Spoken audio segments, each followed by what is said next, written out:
Hey guys, how's it going? Coming back here with another Jurassic Projects. Now, the last one obviously you saw was a egg. This one's an egg too, but this one is a Spinosaurus. Heck yeah, and you got a little Spinosaurus in JP3 here, thanks to Tony, aka the Dino Geek, gave this to me a while ago. Thanks, man. Problem is, it doesn't really stand up as well, so I kind of have this little like quadrupedic pose, which is funny because that's what they deem Spinosaurus now. It's quadrupedic, whatever. Word, big words, science words. Anyways, I'm gonna crack this open, and we're gonna start. Also, too, I picked this because it looks like the skeleton from Jurassic World 2015. It's not to scale, but it would be nice. So Mattel, get on that. Make a Spinosaurus skeleton to scale for dioramas, please. So let's open this and begin.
Okay, with that cleared off all the way, and obviously it wasn't that long to put together, although I need to start reading directions properly because apparently you gotta take the head apart and put it on to the ball point of the spine of the neck.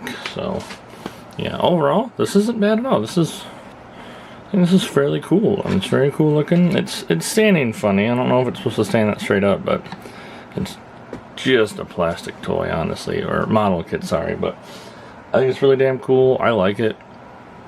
A little bit easier to put together than the oh my goodness, the Pteranodon one. I can't remember the name of it for some reason right now, but that was my last and first Jurassic Project video, but this is going to be the second one.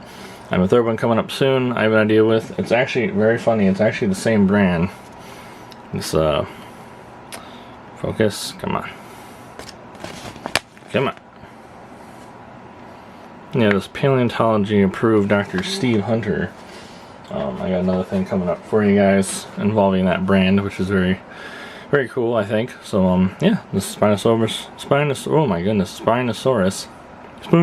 I can't talk today. Wow, anyways, yeah, I think this is really cool. I mean, it's probably not 100% accurate. I mean, do like it has a little snarl in the jaw, or the little, I'm not sure what the scientific term is. I need to learn my anatomy stuff a lot better with bones, but this is pretty damn cool. I like it. I like it. And it's going to be really cool when I have my full shelf display of skeletons, once I get everything all assembled and whatnot. And so, yeah. So that's the Spinosaurus from the Dr. Steve Hunter's Jurassic Eggs assembly set, Spinosaurus. So hope you enjoy this, and well, take care and be excellent to each other.